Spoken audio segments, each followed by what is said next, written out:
àwọn èèyàn ni wọ́n jẹ́ kí èèyàn fẹ́ ṣe wọ́n lórí mọ́ wàláì. Ìyá Sọló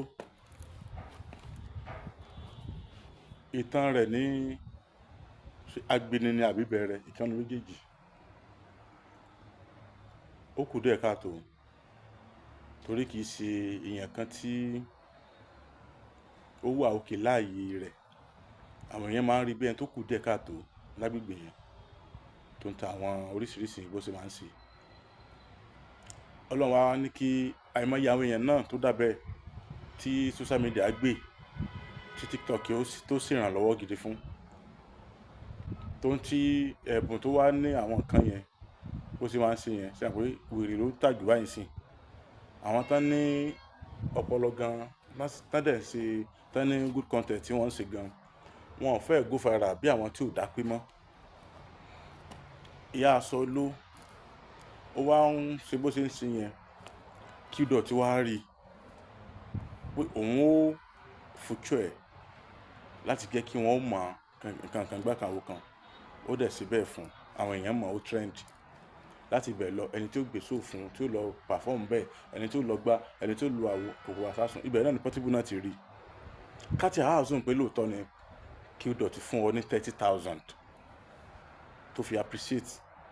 Ǹjẹ́ Ìyá Sọló tí ì rí owó tó ju 30,000 lọ látara pé Qdot ọkọ̀ mú wọ studio bíi star ìràwọ̀ gbé ọ jáde dandan ni wàá ti rí kódà kó mọ̀ fún ọ ní 1 naira àlùbáríkà tó ti rí lára Qdot ó ti ju kó gba anything lọ́wọ́ ẹ̀ lọ.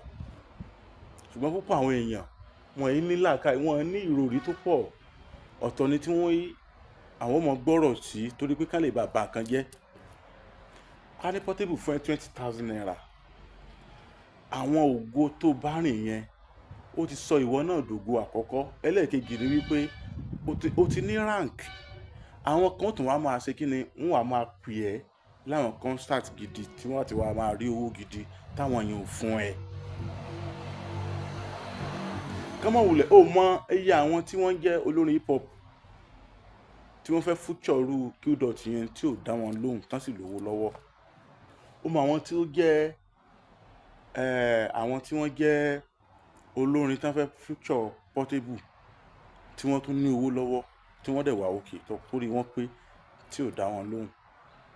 Àánú lórí gbà ìwọ kọ́ wá ní wàá máa lọ sórí social media àbí táwọn kan mọ̀ ṣe interview fún ẹ tó mọ̀ ní wọ́n fún ẹ lówó 20,000 30,000 náà fún ẹ.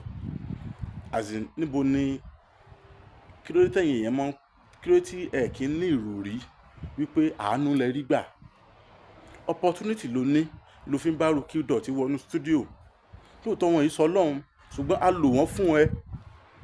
Àwọn tán bá jẹ́ family ẹ̀ tán jẹ́ ara ilé ẹ̀ wọ́n mọ̀ wípé level ẹ ti yàtọ̀. A lo Portable fún ẹ láti tún gbé ọ jáde sí tẹ̀wájú ni ó túmọ̀ sí pé ibi tó ń lọ sí kùn wájú kò wáyé kó tí mọ̀ láwọn tí wọ́n rìn lọ́wọ́ yẹn pé wọ́n ò fún ẹ lówó wọn ò ṣe kankan fún ẹ. Àmọ́ iye celebrity mi ò lè gbà kó súnmọ́ òun pẹ̀lú bóyá àwọn kan ṣe mú ẹ kiri yẹn. Àwọn mi ò tí ì rí ẹ bí star. So àwọn tán wá rí ẹ tán wò pé káwọn ṣe ìrànlọ́wọ́ fún ẹ ó gbọ́ Qdot ní òun mistake pé òun ṣe nǹkan tóun ṣe fún ẹ Ìyá Sọló. Èsì tẹ̀yìn èèyàn kì í sábà ní làákàyè. Kí ló fà á?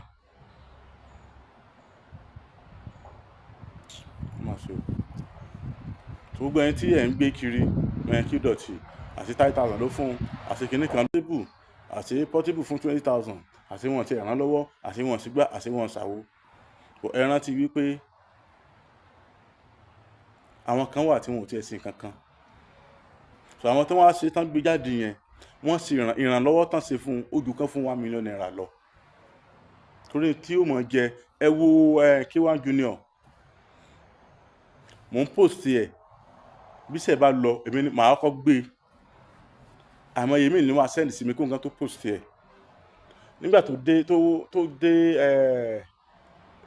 dé ọ̀dọ̀ Alhaji Wasiu Ayinde iṣẹ́ ẹ̀ wá yàtọ̀ àwọn èèyàn ẹ̀ṣẹ̀ wá ń pè é. So kí K1 The Ultimate ó máa wulẹ̀ fún ní 1 naira in tí wọ́n ti ṣe fún yẹn ti ju kán fún un ní owó lọ, òun ló mọ iye tó ti ń rí, òun náà ti ń gba millions látara wípé K1 The Ultimate ṣe kí ni wọ́n gbé jáde, wọ́n bá ṣe fídíò, ó kọrin stage wọn lásán, àlùbáríkà ti wọ̀ ọ́. Káwọn kan máa jẹ́ lọ́la ń sìn pé K1 K1 tilẹ̀, K1 Junior ní kẹ́ máa pè, ẹ fẹ́ kó bọ́mọ ọlọ́mọ nìyẹn. Bọ̀ ibẹ̀ yẹn kọ́ ni mò ń lọ.